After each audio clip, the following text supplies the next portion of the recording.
first person outside of the church that I'd ever talked to about this. So it was nice to be received in a very, oh my God, this is amazing. You have to tell me everything about this. And we would have these long talks about it. But the reason it was so fortunate that I ran into this group is because many people in the atheist and skeptic world are former members of very, very strong, very controlling religious groups, whether it's Christianity, Catholicism, Islam, whatever. So I managed to find myself in a group of people who actually understood what it felt like to be part of a very deep, significant religious experience and then no longer be part of that and to actually realize it was all a bunch of crap. That was very fortunate that I ran into that because I had a lot of very understanding ears listening to what I had to say, and they were very compassionate and helpful.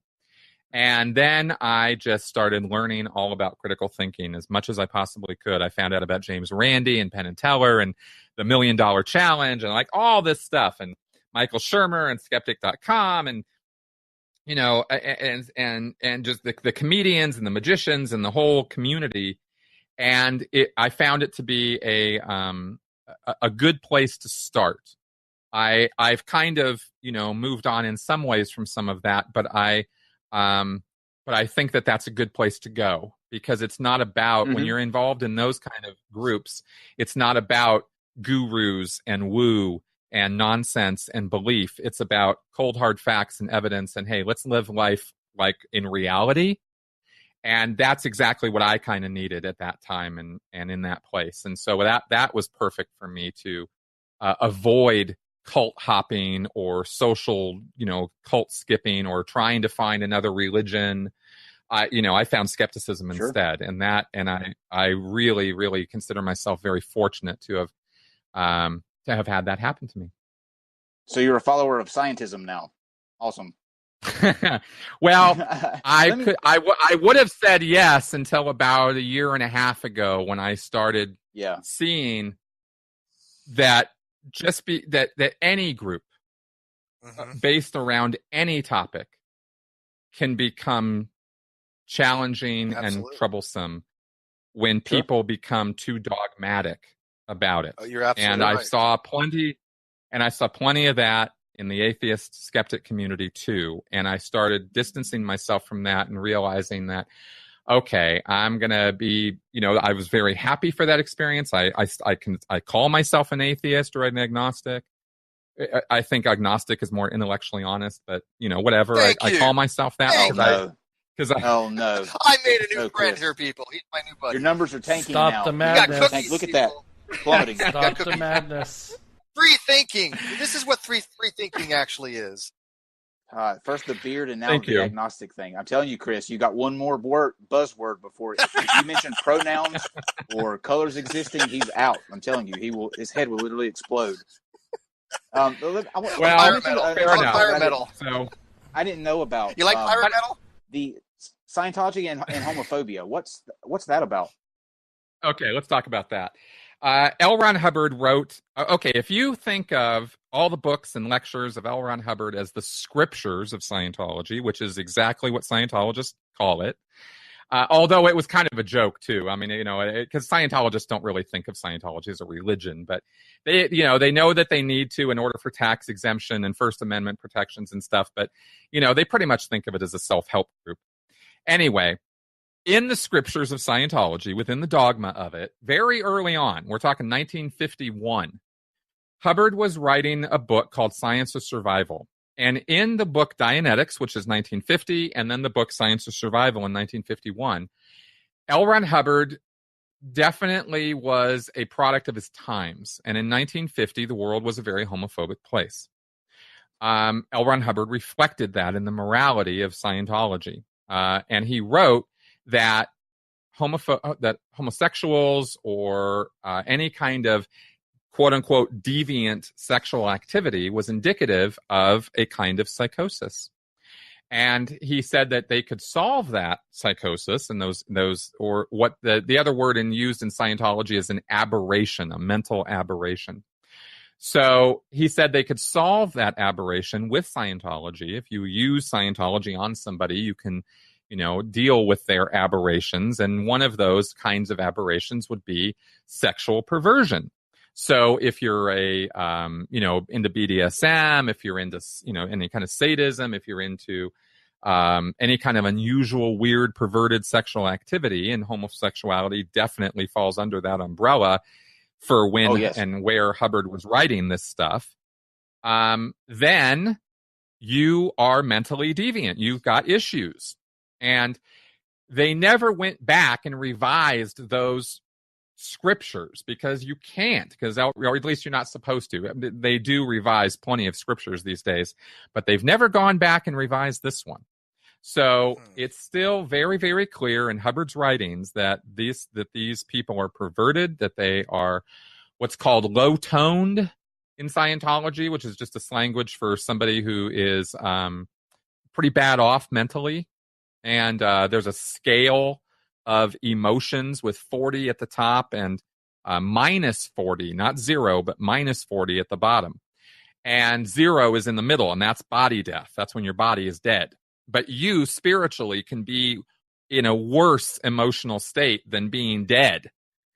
And so there's this lower scale of emotions. But on the higher end of the emotions, in the positive end, there's a tone level, an emotional scale level called, which is numbered 1.1 on the scale. So you have 40 to 0 to minus 40. So at 1.1 on this scale, which is pretty low, it's called covert hostility. And within that band of covert hostility is all sexual deviancy, all weirdness. It's a kind of a place where a person is secretly working against everybody around them. The image or the picture or the illustration that's shown for somebody who is covertly hostile is a smiling picture of a person holding a knife behind their back.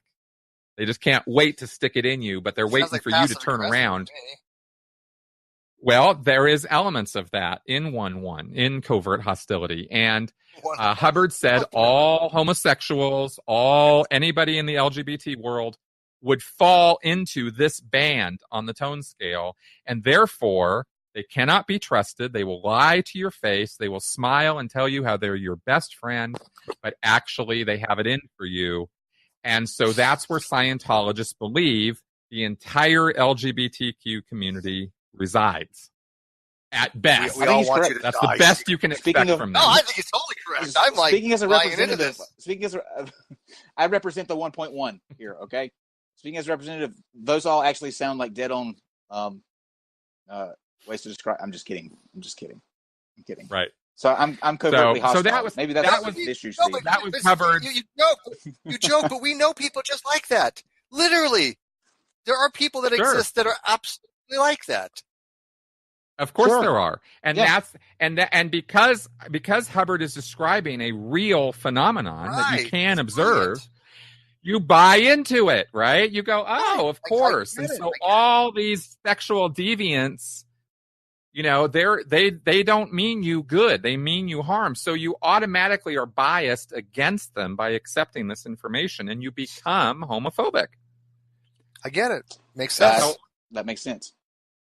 I didn't know that though. About it was actually George Takei who cured me of that, because awesome. he asked it. He is so awesome. And when I first got out of Scientology and was getting on the internet, he was being very active as a pro-LGBT activist. And so he was taking this on, and he was posting memes and questions and videos to get people to think about this. And it was perfect timing, because I looked at it and I went, huh.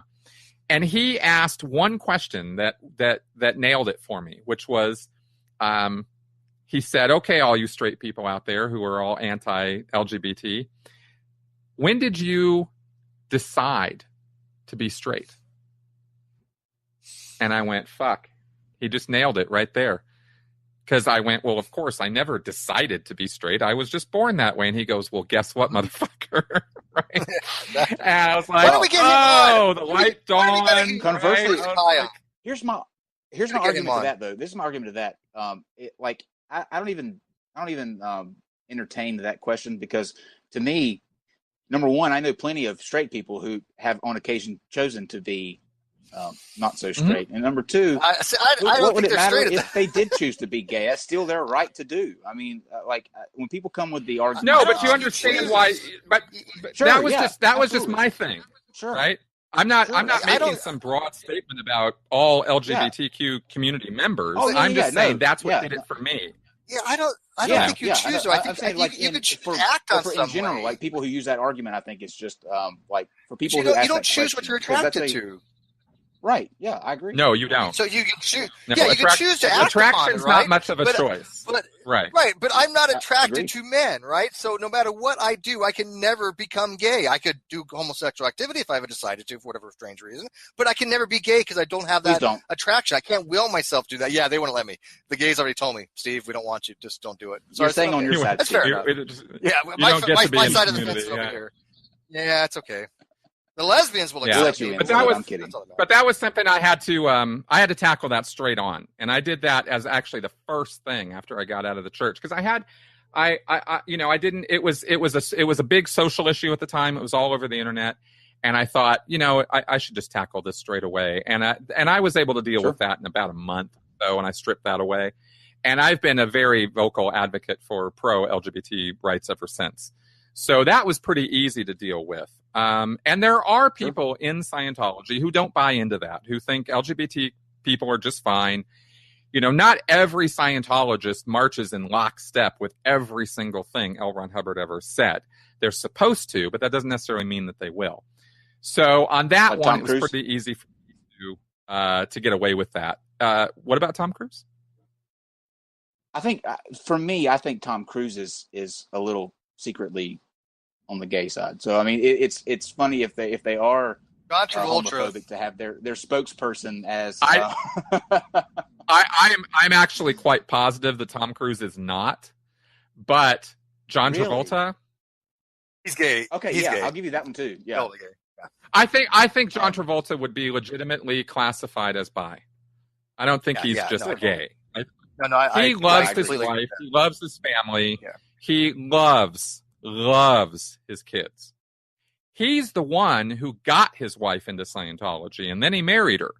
I don't think he did that because he was looking for a beard. I think he really loved Kelly. I happened to be around in the vicinity when that was actually happening. And he's the nicest guy you will ever meet. Not Tom Cruise. John Travolta is a super, super nice guy. And he's in smart. Real life. I mean, he's a pilot too. He has his own he literally has his own airport. Yeah. Did you know that? I don't have a lot of bad things to say about John Travolta. Cool. I will trash talk Tom Cruise all fucking day long. I hate that guy. Oh, good. But yeah, he has no friends here. I assure you. I think you can. There's a certain level, even at the celebrity level, that you can just tell the people who are like good people and those who aren't. And I think I agree with you 100% that you can tell that about John Travolta. Yep. And I also agree with you 100%. You can tell that about Tom Cruise, that he's just he's just the biggest jerk in the world. The guy's like a total narcissist. Now here's one of the problems with Scientology is that since we're talking about Tom Cruise, it makes narcissists. It actually creates it. Now, narcissism is not totally understood as terms of the balance between nature and nurture, right? Some people could be born with certain proclivities that will, push them in a narcissistic direction, but you can create it. At least you can create a semblance of the mindset. Get people very ego-driven, very self-centered, and Scientology does that because L. Ron Hubbard was, of course, a narcissist.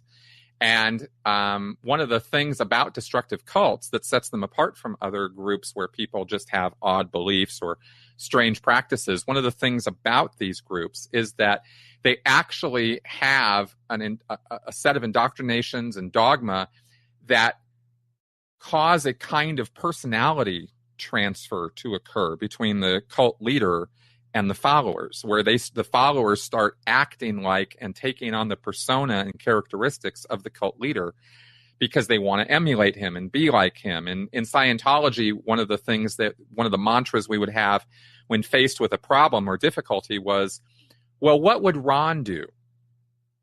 Not what should I do? It's what would Ron do? But how much different is that than